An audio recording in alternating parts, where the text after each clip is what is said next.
on ne perd pas les bonnes habitudes. Je vais préparer ici toute une série de paramètres qui vont me permettre de modéliser cette brosse. Alors ici, je vous propose d'utiliser la méthode de lier un fichier Excel dans lequel je vais créer ces différentes variables, enfin ces différents paramètres, et on verra qu'on peut y intégrer directement les équations reprises ensuite par Inventor, ou je pourrais aussi faire mes calculs directement dans Excel sans passer par une équation. Donc le fichier Excel, vous verrez, c'est un fichier qui est relativement simple.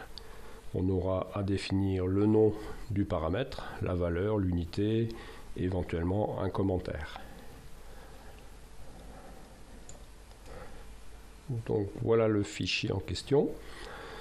Donc c'est un simple fichier Excel, par contre je l'ai enregistré en XLSM si jamais j'ai l'intention de rajouter dans ce fichier des macros. Donc là aussi Excel est un peu enquiquinant puisque depuis je ne sais plus quelle version, peut-être la 2007, ils nous ont inventé des formats XLSX, XLSM, ce qui fait que si vous enregistrez en XLSX et que vous décidez de créer une macro, Excel vous dit je peux pas. Il faut passer en XLSM. Donc ça, je trouve ça que c'est vraiment un peu enquiquinant. Alors, ce que je fais souvent pour ne pas être embêté avec ça, ben tant pis, je reste sur un ancien format 2003 XLS qui ne posera aucun problème. Là, vous verrez tout à l'heure, je reste en XLSM, tant pis. Donc même Inventor va m'enquiquiner avec ce format particulier. Vous verrez pourquoi.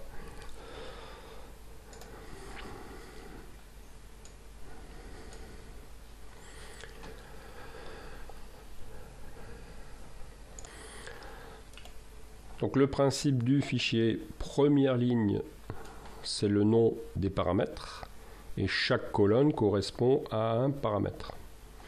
Donc attention, toujours l'histoire du séparateur, underscore, surtout pas le moins.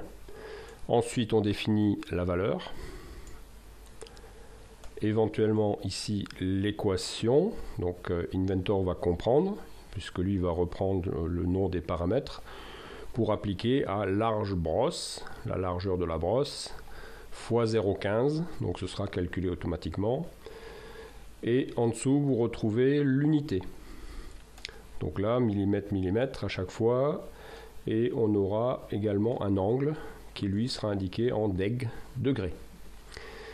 Vous pouvez intégrer un commentaire, donc ça c'est pas obligatoire, on pourrait s'arrêter sur les 3 premières lignes. Hein. On n'est pas obligé de tout renseigner. Et à partir de la ligne 5, donc ici pour info, donc là Inventor n'en tient plus compte.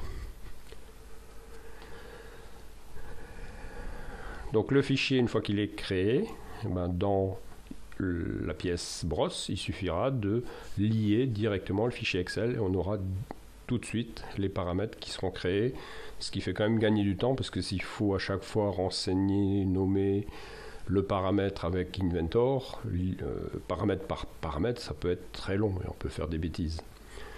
Donc là on a une vue globale, c'est beaucoup plus simple à gérer. Donc je reviens sur ma pièce, donc pour l'instant je ne l'ai pas encore nommée. Alors le fait d'insérer, vous allez voir, Inventor il va juste gueuler un petit peu, mais c'est pas grave. Donc je vous rappelle, on va chercher fx, paramètres, et cette fois-ci on utilise lier.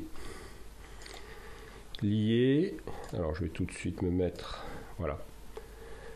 Ici, vous avez l'affichage proposé type de fichier Excel par Inventor, vous remarquerez XLS, XLSX, mais il n'a pas pensé au XLSM.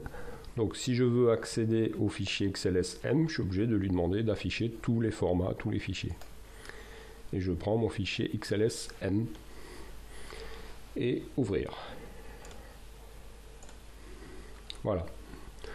Donc là, ça ne lui plaît pas, puisque pour l'instant, mon fichier pièce n'a pas encore été enregistré, mais c'est juste un avertissement, c'est une info, c'est pas grave.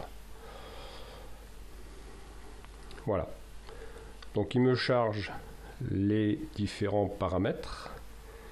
S'il y avait une erreur, il surligne en jaune le paramètre qui pose problème. Et souvent, ça peut être lié à une histoire d'unité ou à une histoire de valeur. Donc on retrouve bien longueur de la brosse, largeur de la brosse, épaisseur de la brosse, écart socle. On retrouve l'équation et la valeur calculée à côté.